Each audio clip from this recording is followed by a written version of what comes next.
Boa tarde, aqui é o professor Cláudio. Hoje na aula de número 32 vamos falar de sais e reações de neutralização.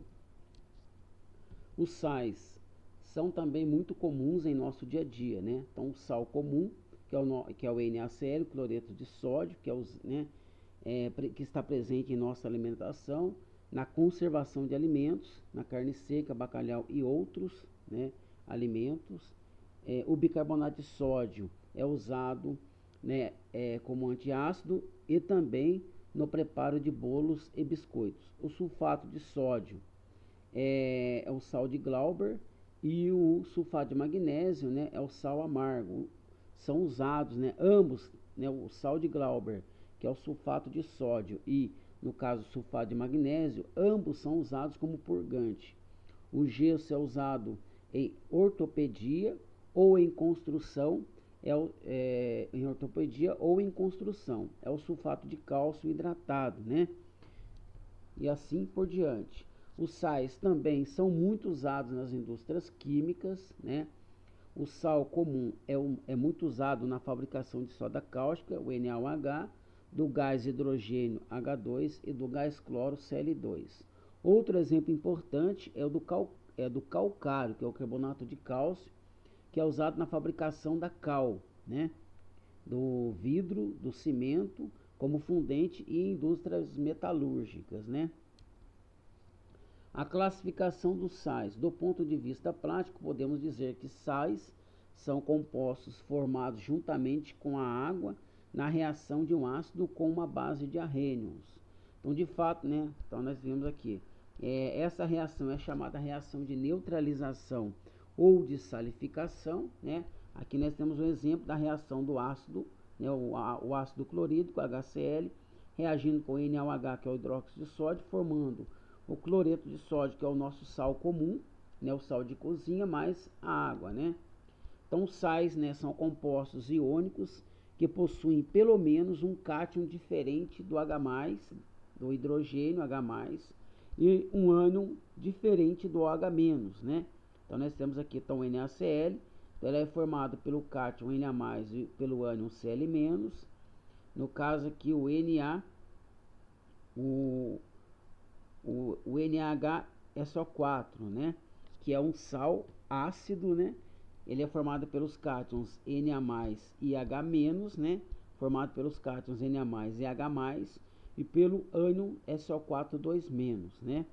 Então, o NKSO4, né?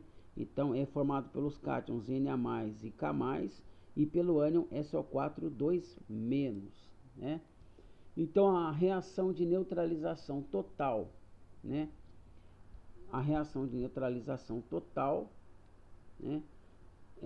Então, dizemos que a reação é de neutralização total quando reagem todos os hidrogênios do ácido e todos os OH- da base. O sal assim formado é chamado de sal normal ou neutro, tá? Então, na reação de neutralização total, o sal formado é chamado de sal normal ou neutro, né? Então, quando todos os hidrogênios do ácido vão combinar com todos os OH- da base, né? Então, nós temos aqui o exemplo do NaOH reagindo com HCl. Então, nós temos esse hidrogênio aqui, né? O hidrogênio do ácido reagindo com OH- da base, formando o NaCl mais uma molécula de água. Nesse outro exemplo, nós temos o NH, né? Nós temos a reação do 3-NaOH reagindo com ácido fosfórico, né? Então, nesse caso aqui, o que nós temos? Nós vamos ter os 3 hidrogênios, né? Então, os 3 hidrogênios, né, do ácido vão se combinar com 3 o quê? Com 3 hidroxilas da base, formando, nesse caso, o sal, o fosfato de sódio, mais 3 moléculas de água, né? Então, nesse outro exemplo, nós temos o hidróxido de cálcio, né, reagindo com 2 mols de ácido nítrico. Nesse caso aqui, os 2 hidrogênios do ácido nítrico, né, nós temos aqui 2 hidrogênios do ácido nítrico, vão reagir com as 2 hidroxilas da base, formando, no caso, o nitrato de cálcio, né, mais, no caso, 2 mols de água, né? Então, nessas reações, o NaCl, né, o Na3PO4, que é o fosfato de sódio, e no caso o nitrato de cálcio, são exemplos de sais normais ou neutros. Note nessas reações que o que realmente ocorre é a união entre o H+ do ácido e o H- da base, tá? Então, a formulação geral dos sais normais: o sal normal é formado por um cátion B, proveniente, no caso, de quem? Da base, e um ânion A, proveniente do ácido, segundo o esquema, né? Então, o B é o cátion, ele é proveniente da base, e o A é o ânion, que é proveniente do ácido, né? Então, no caso aqui, o ânion tem carga menos X e o cátion tem carga mais Y, né? Então, a carga do ânion, né, a carga do cátion passa a ser, no caso, coeficiente, vamos dizer, passa a ser o índice, no caso do ânion, e, né, a carga do ânion passa a ser o índice de quem? Do cátion, né? Então, formando o composto BXAY, né? Então, vamos pegar o exemplo aqui, o Na+ e o Cl-, né? Então, no caso aqui, a carga do cátion é mais 1, a carga do ânion, no caso, é menos 1. Então, forma o que nesse caso aqui? Então, aqui passa a ser o que? O menos 1 vai vir para cá, como índice do cátion, e o mais 1, né, vai vir para cá, como índice do ânion. Então, formando o composto NaCl. A mesma coisa aqui, ó. Então, o mais 1, né? No caso do sódio, a carga mais 1, tá? Então, ele vai vir para cá, como índice do ânion, e no caso aqui, né, o ânion, a carga do ânion vai vir para cá como índice do cátion, né? Então, formando o composto fosfato de sódio, né? A mesma coisa acontece aqui, o nitrato, a carga mais 2 vem para cá, né? E a carga menos 1 vem para cá, formando o composto nitrato de cálcio. Veja que não é necessário indicar o índice 1. Os demais índices são simplificados sempre que possível. Por exemplo, aqui, ó, no caso aqui, ó, a carga do cálcio é mais 2, do sulfato é menos 2, né? Então, quando esse índice vem para cá, aqui fica 2, aqui também fica 2. Eu posso simplificar, no caso, por 2, e aqui passa a ser 1 e passa a ser 1. Então, formando o composto sulfato de cálcio. A mesma coisa acontece aqui, ó. Então, a carga do ferro é mais 3 e a carga do íon fosfato é menos 3. Então, esse 3 vem para cá, né? E esse outro vem para cá. Então, posso simplificar aqui, no caso, cada um deles por 3, aqui vai ficar 1, aqui vai ficar 1, formando, no caso, o composto fosfato de ferro, tá? Então, a nomenclatura dos sais normais. O nome de um sal normal deriva do ácido e da base que lhe dão origem. Assim, para obter o nome de um sal, basta alterar a terminação do nome do ácido correspondente, de acordo com o seguinte código, né? Então, você tem aqui o ácido, a terminação hídrico, né? Então, os ácidos com terminação hídrico dão origem a sais com terminação eto.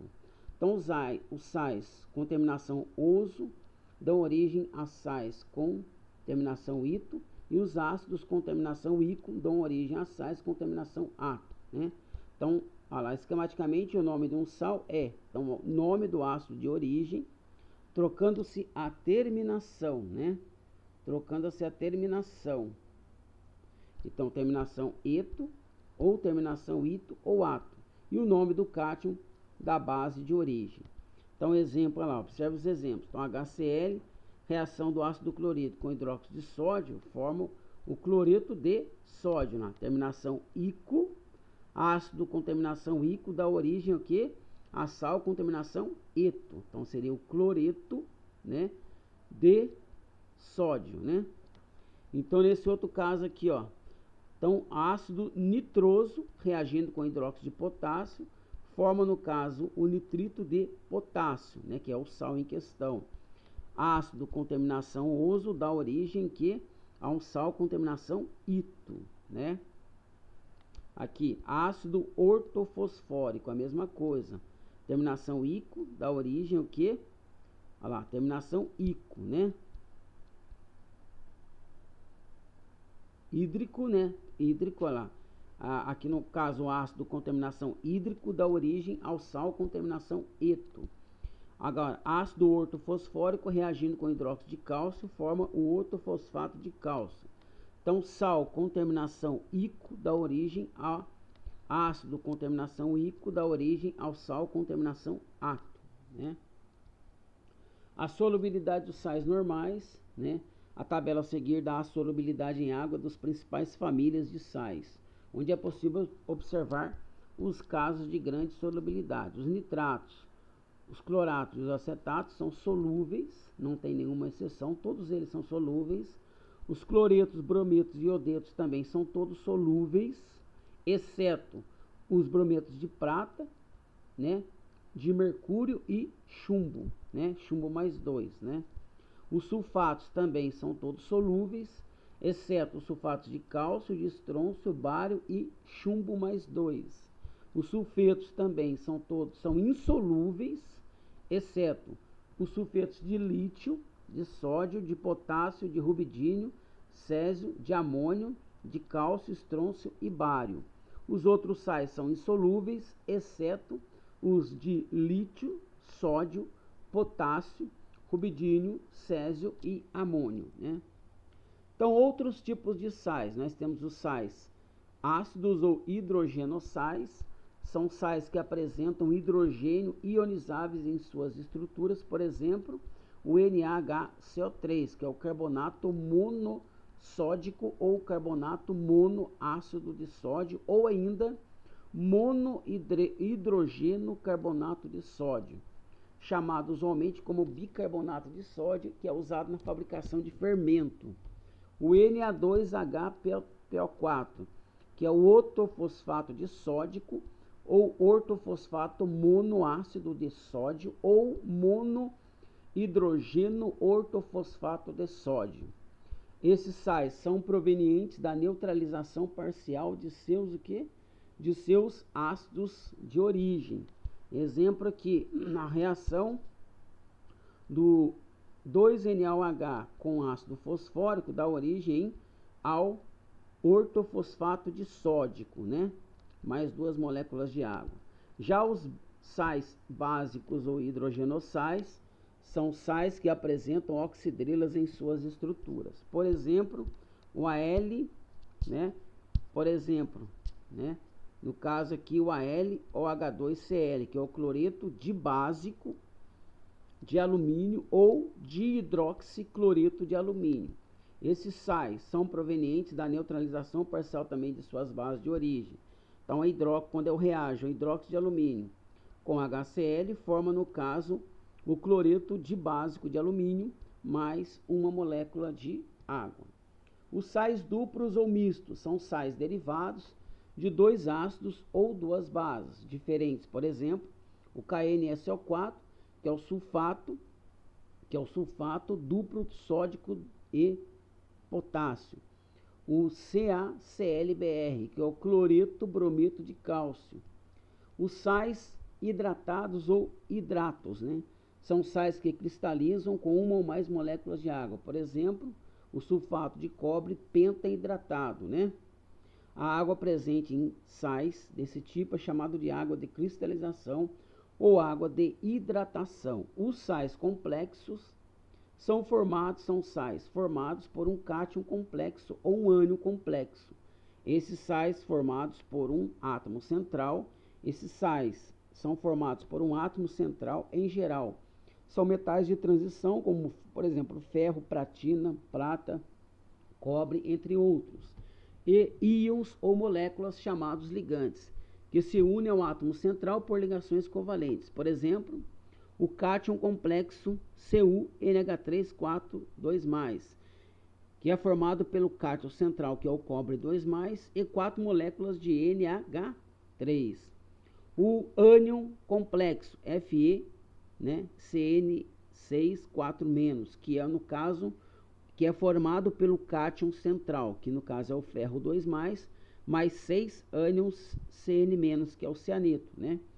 Como exemplo de um sal comum, que de um sal com cátion complexo, nós temos no caso que o exemplo do sulfato de tetramin cobre 2, né?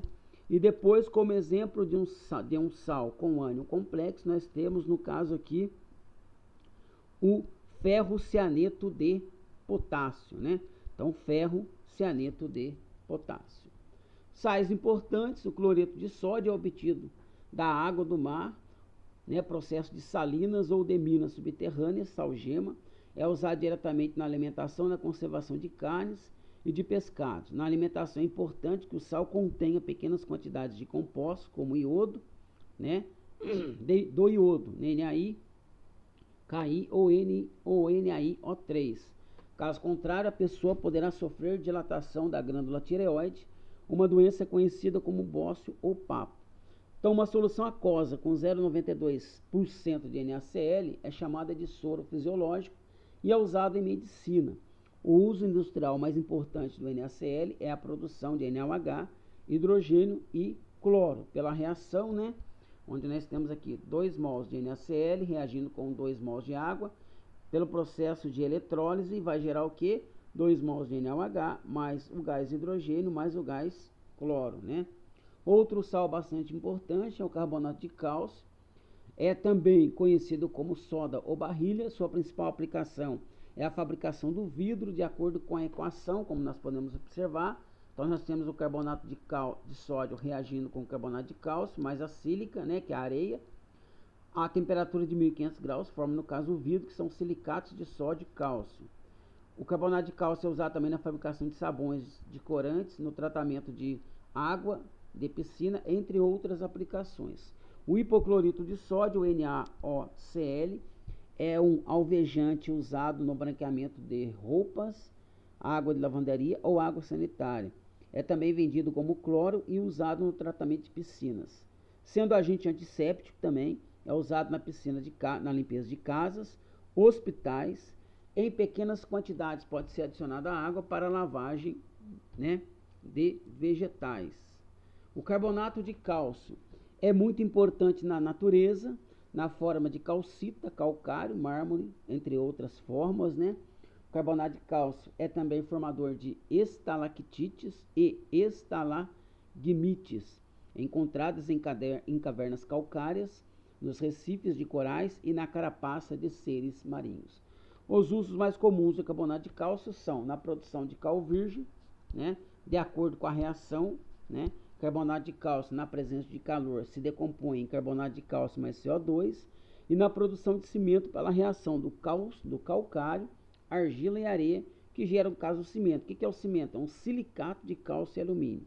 Também é usado na agricultura para reduzir a acidez do solo, pelo processo chamado de calagem. Então, as atividades propostas sobre sais e reações de neutralização estão nas páginas 46, 47 e 48 da apostila 4B. São as atividades para construir estão na página 46 e as atividades tarefa para casa, no caso ali, para praticar e para aprimorar, estão nas páginas 47 e 48.